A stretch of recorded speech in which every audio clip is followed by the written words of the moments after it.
Today we're going to be repairing no drain symptom on my Maytag dishwasher, MDB4949. And so the symptom was that at the end of the cycle it would not drain the water out.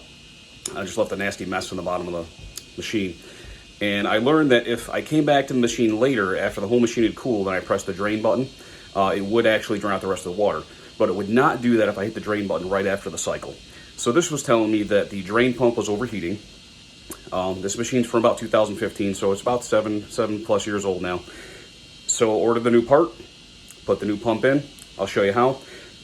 You'll need a screwdriver or possibly a 1/4-inch socket just to remove the toe kick plate underneath the dishwasher. You don't have to pull the dishwasher out. You can access the pump from underneath. And I'll show you what that looks like. Here we go. Okay, your first step to accessing this pump down here is removing your toe kick plate. This one has a screw on the right and a screw on the left. For me, they were Phillips. For others, they might be a 1/4-inch hex or something else. So once you get that plate out of there, this is what you can see down here. This is the pump we're talking about right here. Okay, electrical connection there. This is the drain pump that pumps out that tub for us. Right now, it is pumping water out. I don't trust that to continue. It seems to overheat.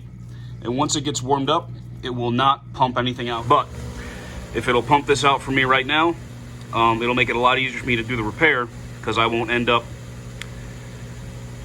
getting a whole bunch of nasty water all over my floor. Here's a good look at the new pump. Okay, it's the same orientation it's in the machine. See, same pump. So to disconnect this electrical connector, we're gonna have to push up on this small tab in the existing configuration, okay?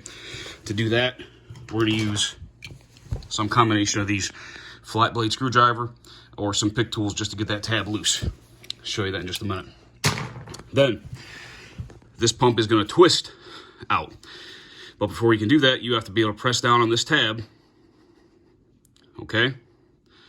And then twist it, we wanna twist it counterclockwise to release it. Is what it's looking like to me. So let's give that a shot. Start by gently lifting up on this electrical clip here. Pulling that connector out. Okay? That's a right angle pick tool. Worked perfectly for that. This wire then snakes around this plastic clip. Get that wire right out of the way. Now up and over the back side of this pump, you can feel this part of the clip that I talked about, right? You have to squeeze down on that, but you just have to reach around and feel for it. Because again, we're looking at the same orientation right here, right up over the top. Squeeze that tab, and it should allow us to twist this pump.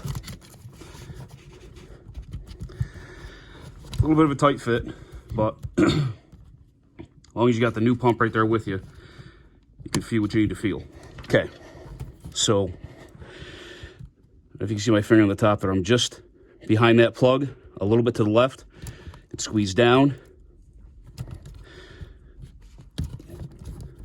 with either your index finger or maybe your middle finger, and then you can start twisting this pump. See it going counterclockwise. Keep rotating. It stops right there, maybe the 10 o'clock position. Now I can pull it out. And now it just leaked water all over the place. This is our old M286 right next to the new M286. All we know about this old one is once it heats up, it no more pumpy. Brand new one, hopefully that's gonna fix our problem. Okay, now, just gotta line up the new pump. Remember that the white electrical box goes at about 10 o'clock. To get us started. Also, this spot right here lines up with the flat spot on the side of the pump here. Okay. So now we're gonna rotate this clockwise. Hopefully it catches all those clips. Looks like it did. I can see a clip here and a gray clip down here. And I heard it click into place.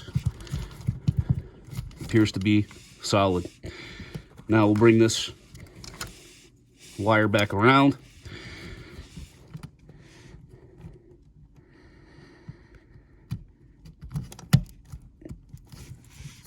then you can take this wire around the side like it used to be.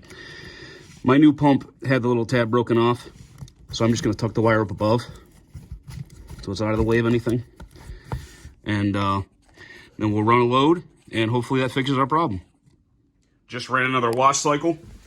The tub's nice and dry. Drained out properly for us. Good to go.